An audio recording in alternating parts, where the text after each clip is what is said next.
ಜಿಲ್ಲೆಯ ರಾಯಭಾಗ ತಾಲೂಕಿನ ಹಾರುಗೇರಿ ಪಟ್ಟಣದ ಸಮೀಪ ಕುರುಬಗೋಡಿಯ ರೈತ ಅಜ್ಜಪ್ಪ ಪದ್ಮಣ್ಣ ಕುರಿ ಇವರು ಮನೆಯ 16 ತಿಂಗಳ ಕಿಲಾರಿ ಹೋರಿಯು 5.15 ಲಕ್ಷಕ್ಕೆ ಕರ್ನಾಟಕ ಮಹಾರಾಷ್ಟ್ರ ರಾಜ್ಯದಲ್ಲಿ ದಾಖಲೆ ಬೆಲೆಗೆ ಮಾರಾಟವಾಗಿದೆ. ಇಷ್ಟೊಂದು ದಾಖಲೆ ಬೆಲೆಗೆ ಕಿಲಾರಿ ಹೋರಿಯನ್ನ ಖರೀದಿ ಮಾಡಿದ ಮಹಾರಾಷ್ಟ್ರದ ಸೋಲಾಪುರ ಜಿಲ್ಲೆಯ ಮಂಗಲವೇಡ ತಾಲೂಕಿನ ನಂದೇಶ್ವರ ಗ್ರಾಮದ ಸೈನಿಕ ದತ್ತ ಜ್ಞಾನೋಬ ಕರಡೆ ಇವರು ಉತ್ತಮ ಕಿಲಾರಿ ಜಾತಿಯ 16 ತಿಂಗಳ ಹೋರಿಯನ್ನ 5.15 ಲಕ್ಷಕ್ಕೆ ಖರೀದಿ ಮಾಡಿದ್ದಾರೆ. ರೈತ ತಮ್ಮ ಹೋರಿಯನ್ನ ದಾಖಲೆ ಬೆಲೆಗೆ ಮಾರಾಟವಾಗಿರುವುದರಿಂದ ಮನೆಯ ಮುಂದೆ ಮಂಟಪ ಹಾಕಿಸಿ ಸುಮಂಗಲಿಯರಿಂದ ಆರತಿ ಪೂಜೆ ಮಾಡಿ ತವರು ಮನೆಯಿಂದ ತಮ್ಮ ಮಗಳನ್ನ ಕಳಿಸಿಕೊಡುವ ರೀತಿಯಲ್ಲಿ ತರುವ ಹೊತ್ನಾಗ 6 ತಿಂಗಳ ಜೊತೆ ಈಗ 9-10 ತಿಂಗಳ ಹತ್ರ ತಂದ್ರ ನಾವು ಮೆಸಾಕೈತ್ರಿ.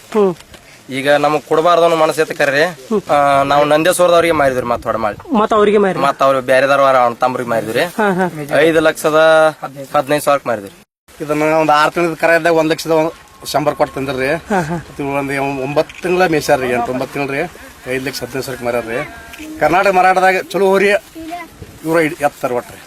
ಸಂಬಂಧಿಕರೊಂದಿಗೆ ಹಾಕಿ ಗ್ರಾಮಸ್ಥರು ಸೇರಿಕೊಂಡು ಬಾಧ್ಯ ವೃದ್ಧದಿಂದ ಸಂಭ್ರಮದಿಂದ ತಮ್ಮ ನೆರೆ ರಾಜ್ಯ ಮಹಾರಾಷ್ಟ್ರ ರಾಜ್ಯಕ್ಕೆ ಕಿಲಾರಿ ಹೋರಿಯನ್ನ ಬಿಟ್ಕೊಟ್ಟಿದ್ದಾರೆ. ರೈತ ಅಜ್ಜಪ್ಪ ಪದ್ಮಣ್ಣ ಕುರಿ ಕುಟುಂಬದವರು ಆಗಿದ್ದು ದನ ಕುರುಗಳೊಂದಿಗೆ ದನಗಳಾಗಿ ಅವುಗಳ ಸೇವೆಯನ್ನ ಕುಟುಂಬಸ್ಥರು ಮಾಡ್ತಾ ಇದ್ರು. ಜೊತೆಗೆ ಅದರ ಫಲವಾಗಿ 10 ತಿಂಗಳಲ್ಲಿ 4ರಷ್ಟು ಲಾಭವನ್ನ ಪಡೆದುಕೊಂಡಿದ್ದಾರೆ. ಇವರುಗಳು ಸಾಕುವ ಪ್ರತಿಯೊಂದು ಹೋರಿಗಳು ಹಾಗೂ ಎತ್ತುಗಳು ಉತ್ತಮವಾದ ಕಿಲಾರಿ ತಳಿಗಳನ್ನ ಮಾತ್ರ ಸಾಕುವ ಮೂಲಕ ಕಿಲಾರಿ ಆಕಳ ತಳಿಯನ್ನ ತಮ್ಮ ಸಮಾಜಕ್ಕೆ ಕೊಡುಗೆಯಾಗಿ ನೀಡೋದ್ರ ಮೂಲಕ ಆರೋಗ್ಯಬದ್ಧ ಸಮಾಜ ನಿರ್ಮಾಣ ಮಾಡುವುದಕ್ಕೆ ಕೈ ಜೋಡಿಸ್ತಾ ಇದ್ದಾರೆ ಎಂದು ರಾಜು ಒಡೆಯರ್ ಮೊರಬ ಹೇಳಿದರು. ತಲತಲಾಂತರದಿಂದ ಜವಾರಿ ಕಿಲಾರಿ ಎತ್ತುಗಳನ್ನ ಇವರು ಸಾಕಿಕೊಂಡು ಬಂದಿದ್ದಾರೆ. ಹೀಗಾಗಿ ಮಹಾರಾಷ್ಟ್ರ ಹಾಗೂ ಕರ್ನಾಟಕದಲ್ಲಿ ಈ ರೀತಿ ಉತ್ತಮ ಕಿಲಾರಿ ತಳಿಯ ಹೋರಿಯು ಎಲ್ಲಿ ನೋಡೋದಕ್ಕೆ ಸಿಗೋದಿಲ್ಲ. ಈ ಹೋರಿಯು ನಮಗೆ ಸಿಕ್ಕಿದ್ದು ನಮ್ಮ ಭಾಗ್ಯ ಅನ್ನುತ್ತಾರೆ ಸೈನಿಕ ದತ್ತ ಜ್ಞಾನೋಬ ಕರಡೆ. Anand Koligudde, the news 24 Kannada, Raybag.